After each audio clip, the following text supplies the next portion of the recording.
Okay, so let's talk about Microsoft, because you've got to hear this story. This isn't just about a successful company, right? This is the story of a company that basically built the digital world we all live in. It's a wild ride of absolute genius, serious mistakes, and one of the most amazing comebacks in history. So, here's the big question we're tackling today. How in the world does a small software startup, run by a couple of college dropouts, manage to completely take over the world? And then, after all that, how do they completely miss the boat on the next big thing? But most importantly, how do they manage to claw their way back to the top? Yeah, that's what we're digging into. All right, so let's rewind way back to 1975. And, you can forget that classic tech startup in a garage story. This whole thing kicked off because of a magazine. Two friends, Bill Gates and Paul Allen, see this magazine cover and boom, it's like a lightning bolt. They knew, right then and there, that they had to be the ones writing the software for this new computer revolution. Okay, so these are the early days, the real foundation of the empire.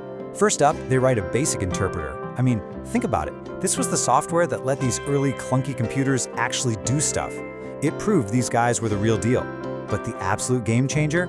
That was the deal with IBM in 1980. Seriously, that one move put Microsoft right at the heart of the PC explosion. And by the time Windows 3.0 hit the scene, Microsoft wasn't just some software company. No, it was on its way to becoming a global phenomenon. Now this was the masterstroke. See, here's the brilliant part. They didn't lock MS-DOS down with an exclusive deal with IBM. No way. They licensed it out to everybody who was making those IBM clones. It was like they were selling the picks and shovels in a gold rush. The PC market just blew up, and all these different computer makers, they were all paying Microsoft. They weren't just in the game, they were the ones who wrote the rules. So that brilliant move with MS-DOS, well, that was just setting the stage for what came next. Absolute, total domination. Microsoft was about to build an empire, literally on every single desktop on the planet. Just look at this. By the mid-90s, it was insane. 9 out of every 10 personal computers in the entire world were running on Microsoft Windows. Just let that sink in for a second. We don't really see that kind of dominance anymore. They weren't just a player in the market, they were the market, period. And of course, they didn't just stop with Windows. Oh no, they used that power to go after everything else. They packaged Word, Excel, and PowerPoint together into Microsoft Office. And since they controlled the operating system, they made sure it ran better than anything else. Competitors like WordPerfect or Lotus 123, they didn't stand a chance. It was a brilliant move, but let's just say it was walking a very, very fine legal line. But you know how these stories go. Just when they're on top of the world, seemingly invincible, they completely miss the next tidal wave. They were so obsessed with owning the desktop that they didn't see the entire world was about to move online. And just like that, the giant was caught flat-footed. In this right here, this quote is the sound of pure panic inside Microsoft. It's from a famous internal memo from Bill Gates himself. He's talking about a new competitor, Netscape, that was born on the internet. He realized the web wasn't just a feature, it was a whole new platform. A platform Microsoft didn't control. And for a company built on control, that was a 5-alarm fire. So what did Microsoft do?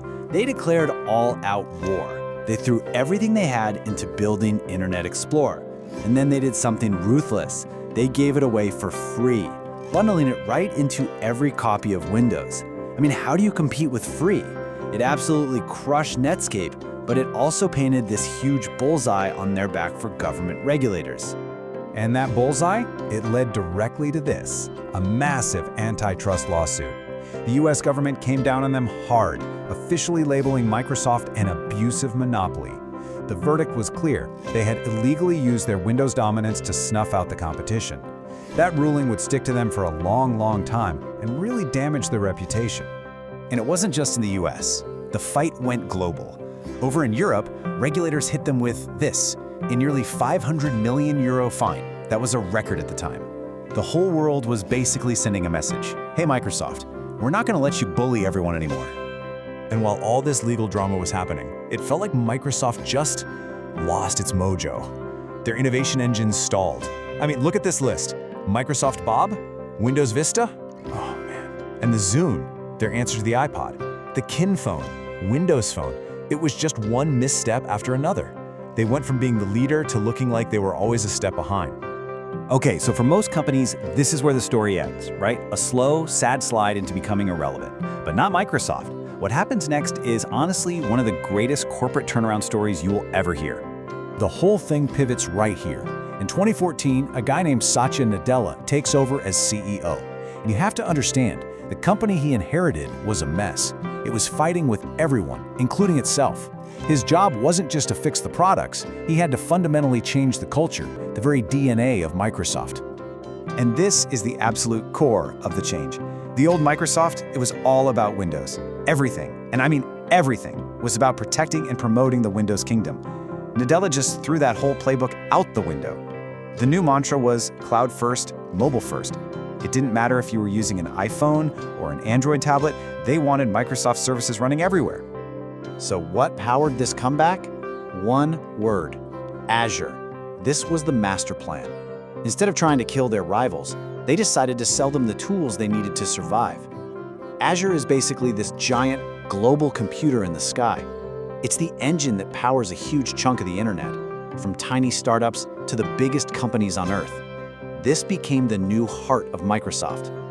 So now they're back. They're energized, they've got tons of money coming in from the cloud, and they start thinking about what's next. So what do? They go on a massive shopping spree, buying up companies to get ready for the next big tech shifts. If you want proof that this was a totally new Microsoft, just look at this. They embraced Linux. The old CEO once called Linux a cancer. Now they love it. Then they bought GitHub, the absolute center of the open source world. And then, the biggest one yet, they poured billions into OpenAI, jumping right into the lead of the AI race. I mean, if you told someone this would happen back in 2010, they would have laughed in your face. And it's not just about spreadsheets and cloud servers, not anymore. They are making gigantic bets on gaming. I mean, look at these numbers. Minecraft was big, Bethesda was huge, but then Activision Blizzard, almost $70 billion. That is one of the biggest deals in tech history, period. They're basically screaming to the world, we are serious about owning the future of entertainment. So when you boil it all down, this is the new Microsoft.